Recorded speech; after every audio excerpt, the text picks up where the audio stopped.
સગીર વય દરમિયાન સાવકા પિતાએ દીકરી સાથે દુષ્કર્મ કરી વીડિયો બનાવી આજદિન સુધી શોષણ કરનાર નરાધમ સાવકા પિતાને ફરિયાદ દાખલના ગણતરીના કલાકોમાં રાજસ્થાનની બોર્ડરથી ઝડપી પાડતી કાપોદ્રા સર્વેલન્સ ટીમ। મહેરબાન પોલીસ કમિશનર શ્રી સુરત શહેર તથા ખાસ police commissioner Shri sector 1 Surat શહેર તથા નાયબ police commissioner Shri zone 1 Surat શહેર અને મદદનીશ police commissioner Shri A division Surat શહેર નાઓએ સગીર વયની બાળોના દુષ્કર્મ તથા શારીરિક શોષણના બનાવોના ગંભીર ગુન્હાઓના ફરિયાદ દાખલ કરી આરોપીઓને ત્વરિત પકડી પાડવા સારું સૂચનાઓ આપેલ।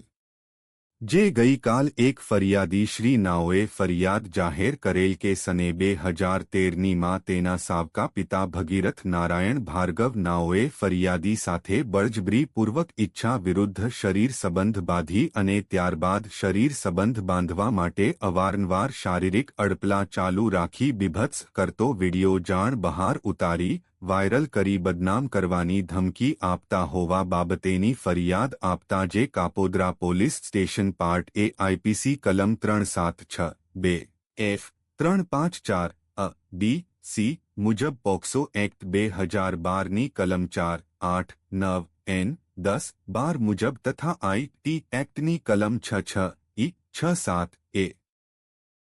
મુજબ ગુનો રોજ ઉપરોક્ત નંબરથી દાખલ થયેલ હોય।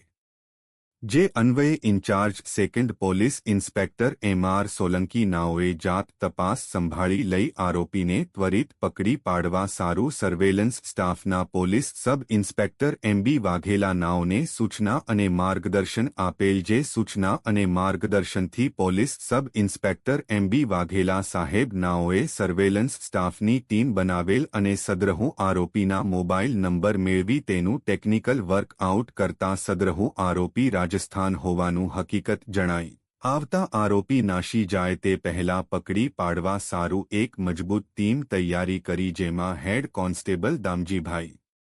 ધનજીભાઈ તથા હેડ કોન્સ્ટેબલ વિપુલસિંહ પાંચાભાઈ તથા હેડ કોન્સ્ટેબલ રઘુભાઈ મગનભાઈ નાઓને તાત્કાલિક રાજસ્થાન ખાતે મોકલી આપવા સારું તજવીજ કરી જેઓએ